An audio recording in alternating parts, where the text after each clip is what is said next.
All right, so now let's practice this using minors. So now the minor triads are going to be these shapes. So for C, we stick with using C as an example.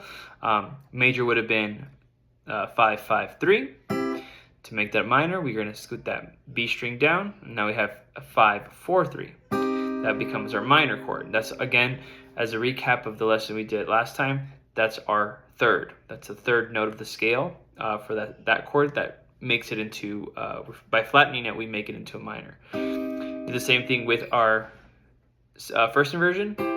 That's going to be on top now, the third. So now we have a bar, and then same thing with the second inversion. We're going to move the E string down, and now we have that shape. Instead of doing this, literally taking the chords we did from the video before and just making them minor. I think that'll be too easy and not as musical. So let's use it in a musical context. So we're going to do the same chords, but we're going to throw in a minor chord. So the chords from before were C, F, G. Okay, so now we're going to add an A minor right after C. So we're going to do something more like this.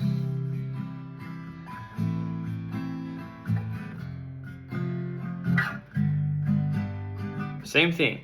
So you should kind of already have the three major chords C, C, F, and G somewhat memorized. So to make this little more of a challenge, or kind of just connect them a little bit better, we're going to add that A minor in between. So for example, if we take the first shape, which was this one, right? In the original, in the previous video, we had F, G, but now we need to add an A minor, okay? And the nearest A minor for us is going to be here, right? Which is just the bar on the 5th fret of the G, B, and E strings. And what's cool about it, and what I want you to start to notice, is how little movement that was from C. All it was is moving that bottom note up to the 5th fret. And then from that A minor to F, same thing. We're moving that middle note on the B string over here, and then to G. So now we have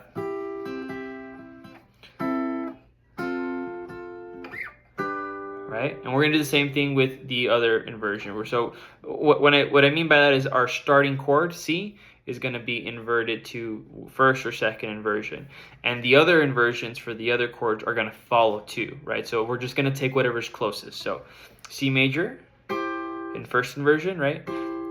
Our A minor chord is going to be literally right on there. We're just going to shift this B string up, and we basically get a D minor shape here, but it's an A minor because of the root note, right? So now we have,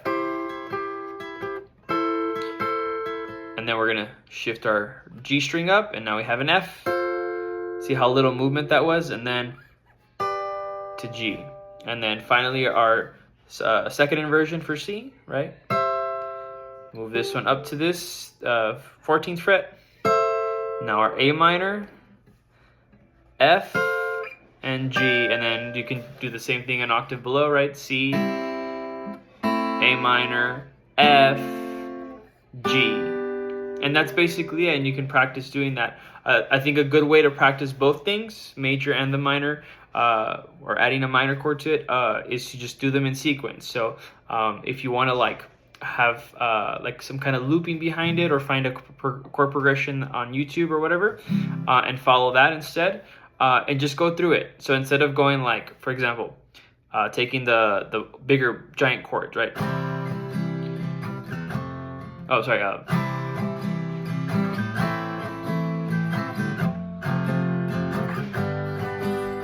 Right? And then taking your triad and just going.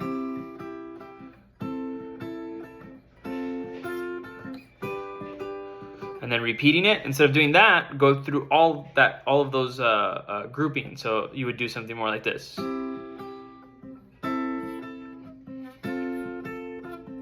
then you go to the inversion, second inversion, sorry, first inversion. Oops, sorry. And then you would go to your second inversion.